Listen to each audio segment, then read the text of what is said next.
Hey y'all, this is David, the Georgia photographer. I'm out here at Stone Fort, which is also Montlake Golf and Country Club. They're having their annual rock climbing competition called the Triple Crown of Bouldering.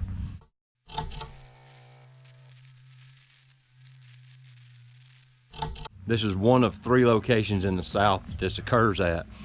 You have one at Hound Ears out in North Carolina, Stone Fort in Tennessee, which is in Chattanooga, and then you have one down in Alabama at a place called Horsepins 40 on Chandler Mountain. All 3 are unique in their location, their climbing and everything, but I'm gonna try to get some decent photos today with the D810. I have the 60mm Micro Nikkor. It's an excellent general purpose photography lens. I've also got the 105 f2 in my pack if I really wanted a little more reach, and I thought I was going to need a little more aperture. I actually thought I would need the light. It's actually starting to brighten up some. The clouds are starting to break up and move out, so maybe we'll get some decent afternoon light, but it's been overcast. It's just been real dreary this morning. Everything's kind of damp. It rained last night. Let's go into the woods and let's see what we can find. All right, well, I got a few good photos to start with. I'm out, just in the center area. I really haven't wandered very far off of the beaten path yet. The sun's finally starting to peek out, so it'll dry out the rocks, so they'll start trying harder stuff. This camera is completely relevant in 2019. You can get D810s surprisingly cheap, and I think you can still buy them new.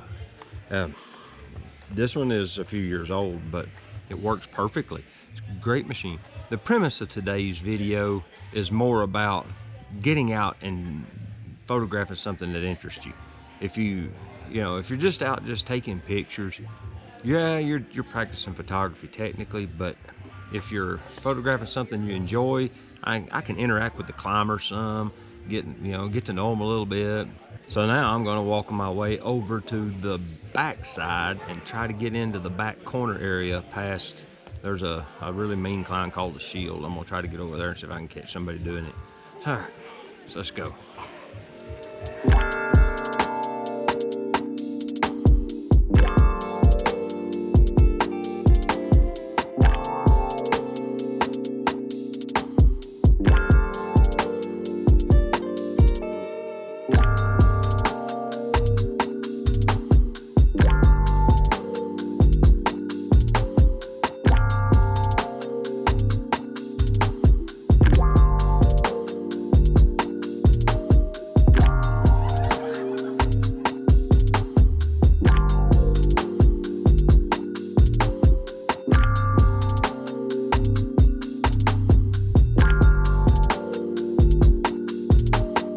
Well, I've got over here on the back side and there's practically nobody here.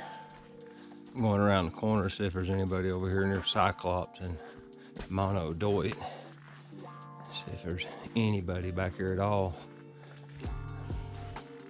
Another exercise I'm doing today is, and I do this pretty regularly, is I use my camera and just put one lens on it. And most of the time I prefer to put a prime lens. And the reason I do that is it teaches you to work within the confines of the equipment to still get a reasonably compelling shot.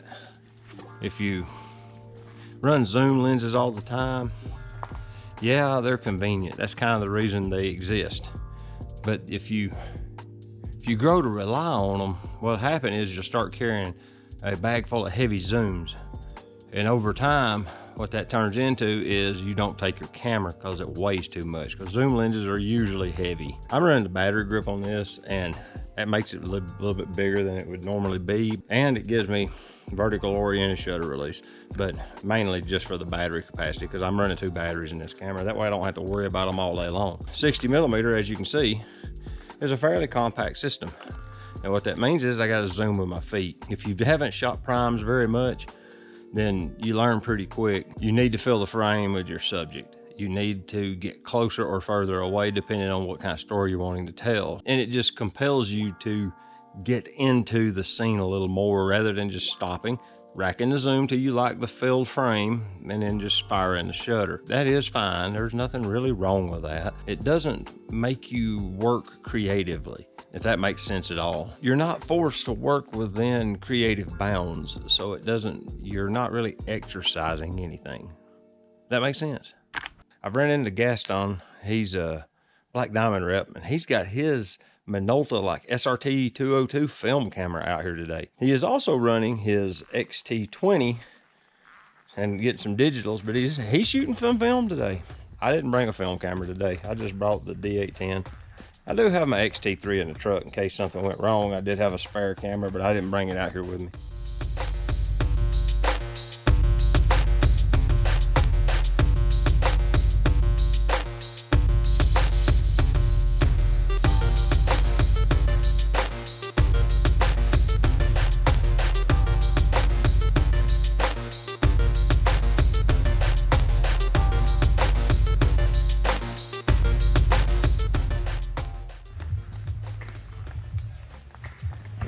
As you can see, you don't have to have eye detect autofocus to get a good photo. You don't have to have 700 focus points. I think my D810 has like 50 something, maybe a few more, I don't know. But I'm using single point. I move it around to where I want and focus there. So I use one. Just get your gear out and go take photos with it and enjoy yourself. Don't get caught up in all this hype. God help me, I don't know how many times I gotta say that. You know, once you get to the creative limits of the equipment you have, or you wear it out, don't bother with the newest and greatest and latest. I mean, seriously, save yourself the headache. Just don't buy it. Well, I finally got a few photos that are respectable. I linked up with Teresa. Here she is. Don't know where the kids are. They're here somewhere. Haven't seen them for hours. I've ran into Gus once or twice. I took a couple of photos of him. This is just a pretty interesting event. If you've never done anything like this or attended any of it, you should at least like check it out and go look it up so you can see what it is, what it's about. It's just neat. If it's one thing I figured out, there's lots of photography opportunities in your local community if you just get out and look.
We're here with Jonathan from Climbers for Christ. He's going to tell us a little bit about what they do.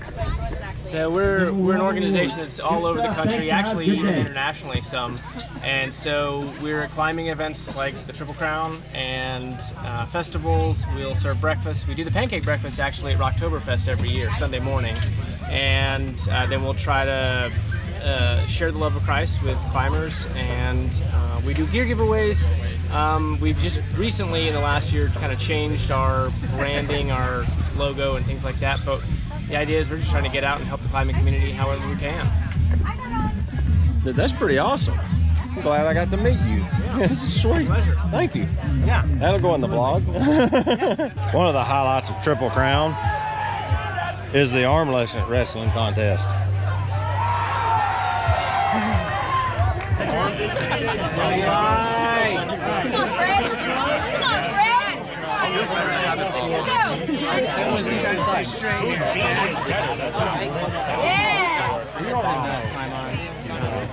Come on, friend. Come on, friend. So there's a glimpse into what it looks like to go to Triple Crown at Stone Fort, just north of Chattanooga, Tennessee. I spent the day here shooting photos and just kind of generally having fun, chatting with people, talking to climbers. I'll sit down right here, finish this. But I don't climb anymore because I broke my ankle 2 years ago rock climbing, and I'll just be honest with you, I'm scared. Just for lack of a better term, bouldering kind of scares me now, so I don't do it. At one point I considered messing with it, but I talked myself out of it pretty early on. The hobbies I pursue now, I did dabble in bicycling just the other day, so I may get back into mountain biking, but for right now I do photography, and I've got a couple of other hobbies, but like hiking is real big, and I get to do a lot of walking when I do this events like this. Triple Crown it sits on we're probably on a couple hundred acres here, you know, so it's back and forth across the boulder field. There's a lot of climbing and moving around. It's interesting to see all the different varied terrain in such a tight space, but it gets me a lot of exercise, gets me out of the house, you know. But if you get a chance to do any rock climbing, I would recommend that you didn't start on outdoor climbing, and I would recommend you actually go to a gym, get some instruction from the local pro of some sort. Most gyms will have a coach that for a small fee, they'll give you instruction on like the basics of body language, and there's a lot of body English involved in rock climbing. And when you kind of understand the basics, it's a lot easier. It saves you a lot of energy and allows you to climb a lot better, faster, you know. And it's all about solving small problems, and they're all vertical problems on the side of a wall, and it's kind of like a puzzle, you know, and you work out the pieces of this puzzle, and they have to be worked in a specific sequence with a specific series of movements. Same thing. It's just that's the way I see it in my mind. But you can climb in a gym in a very controlled environment, and it's much safer than doing it out here in the wild. And once you kind of get your sea legs, so to speak, climbing in a gym, I would recommend then finding some locals in the gym to go with, because they'll have all the safety equipment, and just kind of tag along with them once or twice outdoors to see if outdoors climbing is for you or not, because it might not be for you. Before you go and drop all that money on outdoor crash pads and all that stuff's expensive. You know, try it first. You know, they'll be happy to let you tag along, especially if you buy lunch or something. They're all about it. So, you know, do it that way, and that way you kind of get an idea before you actually invest a lot of money in it. There's ways to do it without having to tie your money up in it beforehand, and then you get stuck with all this gear that you ultimately don't want if it isn't for you. So with that, this is David, the Georgia photographer / Georgia adventurer,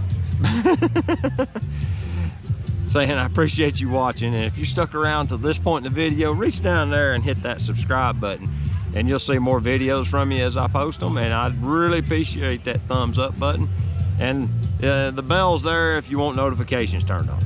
So there's all that. So until next time, get your camera out, go take a picture with it. All right, we'll see you later. Bye-bye.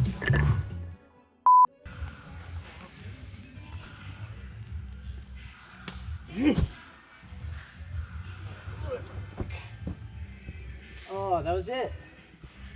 That was it. That would have been first go. All right, all right.